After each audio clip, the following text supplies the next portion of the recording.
What's up, guys? We're out here at the bait spot. We're gonna throw the net today. This spillway over here is flowing pretty good. It's been raining for the past 2 days non-stop, so there should be a bunch of bait all grouped up together. We're gonna go down there and see if we can get some. Look at that. Got some shad in there from last time. Talk about smelly. That ain't no good. Let's get her done.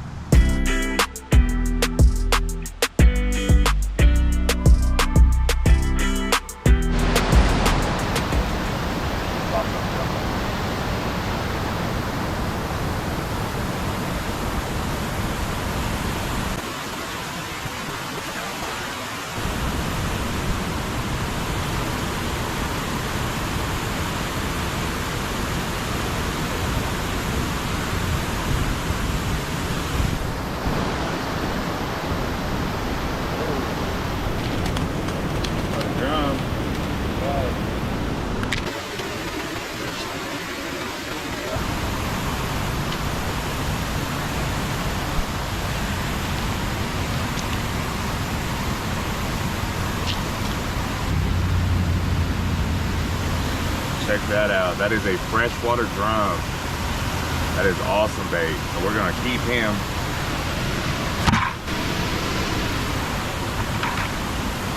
We also got a few small threadfin shad. We'll keep those too.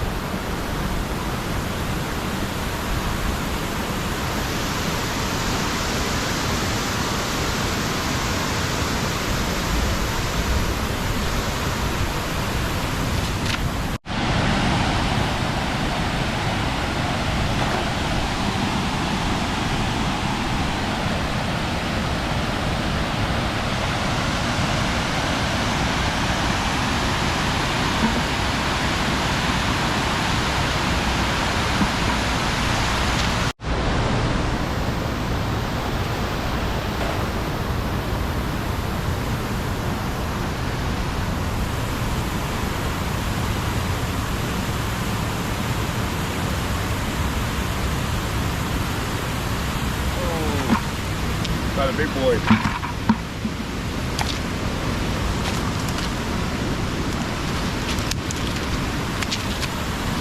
He's tuned up too.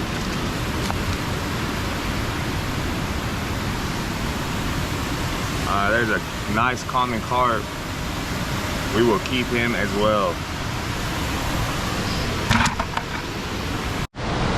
See if I can get you out a little bit further.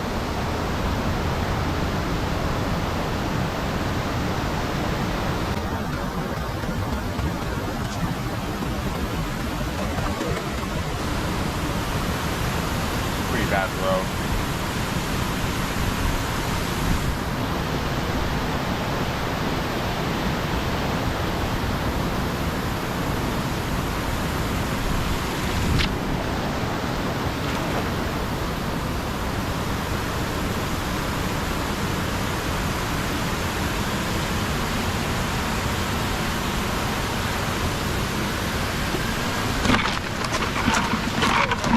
Sorry, bro.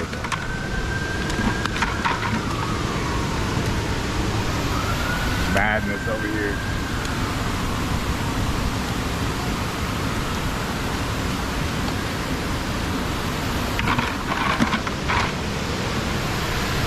Well, we were close to losing him too, huh?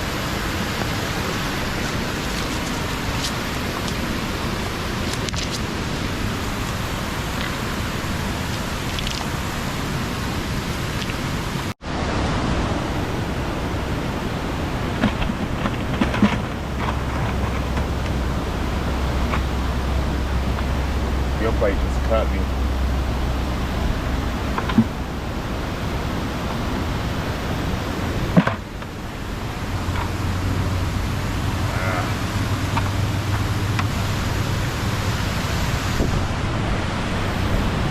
Alright, check that out. Resembles a common carp a little bit, but that's actually called a buffalo. They're pretty good bait too. And what I did, I went to put my finger up under his gill plate, and you're usually safe doing that, but he went to flopping and his gill plate, I guess, broke a little bit and sliced my finger right there. It didn't look that bad, but it hurt.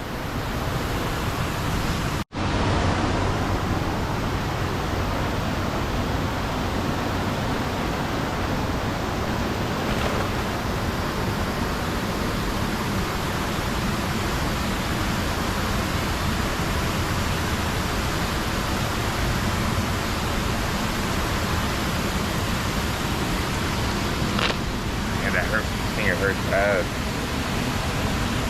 It's funny, it's not even that big of a cut. It just stings really bad.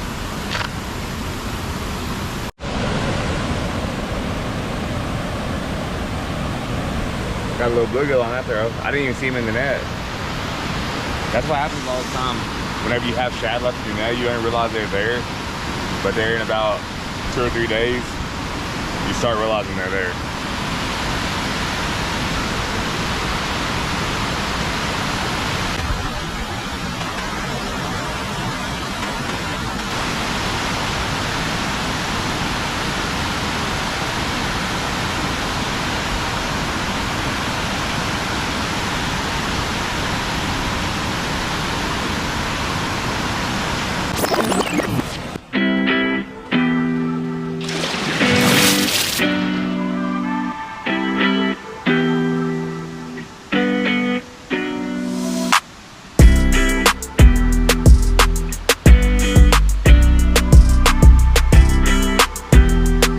Well, I think that's gonna do it. We got what we needed. We ended up with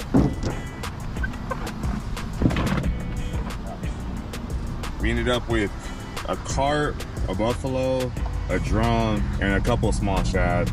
But definitely enough bait to make a fishing trip. We'll probably only use 1 fish and then we'll put the rest on, or in the freezer rather. That's gonna wrap it up, guys. Thanks for watching. See you on the next one. Peace.